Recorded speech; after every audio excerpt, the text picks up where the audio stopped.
I'm a bird, mother. I'm a bird. EA to shut down BioWare Edmonton after Dragon Age the Veilguard's failure. Game director quits. Yeah, honestly, good riddance. But this gave me flashbacks of like 5-6 years ago where they were saying that BioWare is gonna shut down. So let's get into the video. Ooh. The game director for Dragon Age the Veilguard has reportedly quit the company, and there is a rumor that EA plans to shut down BioWare's Edmonton studio. Roll this up over at phantompulse.com. You can find the link in the description below. Encourage you head on over, become a paid subscriber. It costs less than a Starbucks coffee a month, just $5 a month, and you get all kinds of articles every single day covering video games, movies, television shows, comics, tabletop gaming, novels, etc. Phantom Pulse is the place for your pop culture news. So, I mean, I do check fandom posts from time to time. But most of the time, since I have to draw when I have my free time, I usually just listen to videos. Former World of Warcraft team lead Mark Current, aka Grums, shared an alleged email from the game director, a man who pretends to be a woman and calls himself Corrine Bush, despite his name being Andrew. In the email, which is undated, Bush informs BioWare staff that today is my last day at BioWare. After so much contemplation, I've decided to pursue a new challenge. She literally went, okay, one down, more to go. Quitting, someone else hire me now. Challenge and a new project, doing what I love most, making RPGs. It wasn't an easy decision, as I mean it when I say I love BioWare, the Dragon Age team, and what we've all accomplished. It didn't feel like this person loves Dragon Age. Because if you would have loved a franchise that much, you wouldn't completely gut it. There would have been at least some resemblance of Dragon Age, but there was none. Together, my time with all of you has been the highlight of my career. He then goes on and talks about giving thanks and everything like this, and then gives this advice. If I can leave you with any advice, it is this. We all know making games is hard. It's part of why we do it, but making games is also about the people and the reliance we have on one another. So take the time to celebrate the wins and lift each other up. The challenge and the work will always be there, but the moments we have with each other are precious and few. Unclear what wins that the team over at BioWare will be celebrating, aside from the fact that they shipped the game, as that seems to be a win now that many developers are talking about, whether or not the game is actually commercially successful. But on top of that, Grums also shared this over on X, because he's the one who shared the letter there, that email, that leaked email. Yeah, like I already saw the screenshot yesterday. That's why I posted it on our community Discord. The second I saw it, it was like, what, 10 minutes after Grumps posted it? And honestly, I thought it was great news, but I don't think BioWare will ever recover. Maybe it's not great news because now this person will move on probably to another gaming company and ruin that too. Because these people never learn. And he says this: BioWare Edmonton, the Veilguard studio to be shuttered. The farewell email was shared with me, and I verified her leaving with Smash JT's contacts at EA BioWare. The rumor goes with this is that the Edmonton offices of BioWare will be shuttered in February, just before the EA town hall for investors and gamers. It's sad that after completely destroying the game with DEI, trans scars, and terrible characters and writing, that the game director responsible for it all bails and leaves everyone else holding the bag. These people often fail upwards through a woke studio system bent on promoting activists instead of great developers. Yeah. Sad. So that's how it goes. Look at Smash JT's coverage over on YouTube. I keep on repeating this, and I know I sound like a broken record. They come into this with an attitude as if they will win like the next Nobel Prize for Peace with what they're spewing there. But in reality, not only you will never get a Nobel Prize for working on a game, what you're spewing is nonsensical and honestly 90% of the time extremely aggressive towards anyone. He said this: the studio is rumored to be closed as soon as February 2025, referring to BioWare Edmonton. He added, a follow-up email from my source within EA adds serious fuel to this ongoing fire. Correspondence from my inside source via their anonymous email stated, hey, Jeff, Corrine is indeed gone. The current rumor is that they will announce the closure of BioWare Edmonton sometime around February, just before the Electronic Arts Town Hall, basically when EA talks about what is going on for the last fiscal quarter and what's next. So let's hop over here. I wrote this article over up at That Park Place last year, and I didn't need to click that, when I was still working at That Park Place, and I covered this Q&A call that EA had.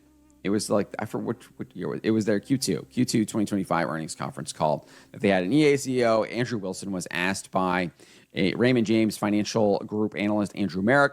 I've seen some very strong reviews so far, referring to Veilguard, but as far as you can tell, what drives that kind of breakout success we've seen in some single-player fantasy games in the last couple of years, and how do you feel that Veilguard might compare along those lines? This is how Wilson responded. I certainly think Veilguard has breakout potential. That was such massive cope. So he thinks that it has a breakout potential. And now, just a couple of months later, not even 6 months later, right? I mean, this game came out at the end of October.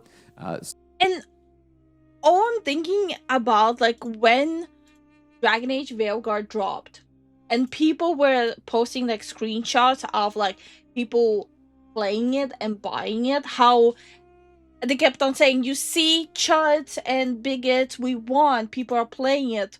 People are buying it. When in reality, they couldn't even scratch the surface of the units that they actually need to sell. I don't know who they were trying to fool. Maybe themselves. But any rational person would not have fallen for what they were trying to pull. So at the very end of October, so we're talking about November, December, we're just in January. So like 3 months. And we're not even at the end of January there. So we're talking about 3 months here, and there was rumors that they're shutting down BioWare Edmonton after this guy was saying that it had breakout potential. Obviously, it did not.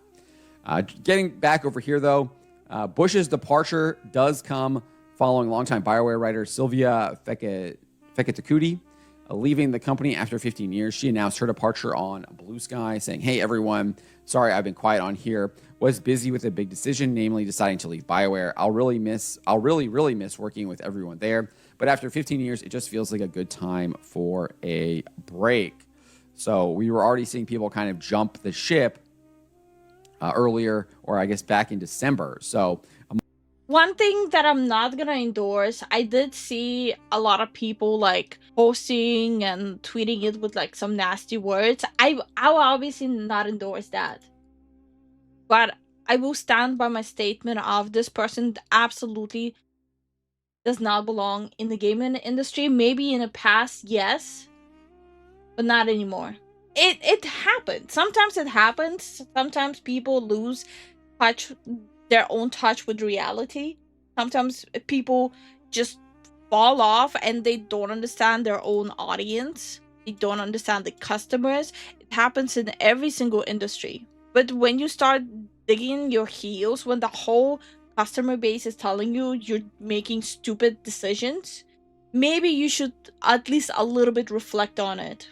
A month later, and now we're getting a report that Bush has left the company as well. So those are two high-level people leaving the company. Usually when you see that, it means people think that the company is not going to last, and so they're jumping off the boat. So I think that kind of bolsters this rumor here from this inside source at BioWare saying that the company studio in Edmonton might get shut down. We also had reports late last year that this game did not sell well. Former games industry head Christopher Dring said on an episode of the GamesIndustry.biz microcast, Star Wars Outlaws was the 14th best-selling new game of the year, but number 45 overall. Dragon Age: The Veilguard, which came out at the end of October, that was number 19 in the best-selling new game chart, but was number 68 overall. Again, that is for Europe. He's talking about the sales in Europe. So, and then that doesn't even include games like Pow World or Black Myth Wukong, where they didn't actually share their sales data. So it was actually further down the chart than what we're seeing here. That's How crazy. bad it is. Even Dring said this. It was Christmas, and in terms of AAA blockbuster, the traditional A big big blockbuster title like this underperforming to this massive extent is honestly mind-blowing. You know you messed up. You know you did all the wrong decisions. Never feel sad for these people. They get what they're effing deserve. No, I don't feel sad for them losing their job because what happened was they didn't perform their job correctly. I don't feel bad about that at all. When you don't know how to do your own job, I think people should lose their job. Or Christmas games, you had Call of Duty, which did well, and you had Dragon Age, which did not. So that is disappointing in that position. Dragon Age had the market to itself, and it couldn't find an audience. And that's really scary as we move into the following year. There's nothing scary about it. What's scary is like the base market research that was not put into it. So even he was saying that Dragon Age the Veilguard did not do well. I think Smash JT, his inside source claims that the game has shipped around 1.5 million units. That's not enough. No, it's not. With the amount of money they spent on this game, it's not enough. And we had a report that Star Wars Outlaws did 1 million units in its first month. Yeah, that's not Ubisoft enough. did actually admit No. that sales for that game were soft and lower than what they expected. In fact, they had to adjust their quarterly earnings. They were initially predicting somewhere around 500 million euros, and I think it eventually came in somewhere around like 330 million. I don't have that number off the in front of me right now, but I think it was kind of somewhere around there. It might have been less than that. So that's how poorly Star Wars Outlaws performed. And we're seeing in Europe, Dragon Age the Veilguard did even worse, like a lot worse, right? We're talking about 45 to 68. That's 13, what is that? 23 positions worse, right? I remember seeing the tweet. I think Hypnotic made the tweet where he posted a screenshot of how many copies were bought. And I thought it was very amusing that games like this sell mainly only in US. People outside of US, even Europe, they don't really want to see games like this. So the number one customers of this is US. That's really, really bad. And then we also have the Steam data here, right? It only hit a peak concurrent of 89,418 the Sunday after it released, so at the beginning of November. And you can see 24-hour peak is just currently at 5,220. So not looking good at all on that front as well. Oh my god, that graph though, that looked horrible. And then we also had an actual question was posed to Bush by Eurogamer about the game's commercial success, and he absolutely dodged the question, saying, unfortunately, on the sales side, that's not something we can really discuss. But of course, as we know with Inquisition, that was a long burn to get to those total sales numbers. So I think that's kind of confirmation that the game did not sell well either. And it looks like the time has run out on a BioWare. EA will not tolerate failure after failure after failure. Obviously, with Andromeda, Anthem, and now Dragon Age, the Veil. I mean, EA is a little bit worried right now as well with their sports games, a little bit dipping with sales too. And BioWare is just being a like hot mess. EA, obviously, they will make cuts. Why would they drag an income negative? It's a business. It's not charity. Veilguard. So it looks like this rumor is that the BioWare Edmonton studios will be shut down. So let me know what you guys make of this. Let me know in the comments below. Remember to always be charitable, especially to each other, and to always, always speak the truth. And remember, everything DEI turns to crap. No, I will not be truthful. I will not be nice. My first lie is gonna be my favorite fruit is banana. Everyone knows it's trash.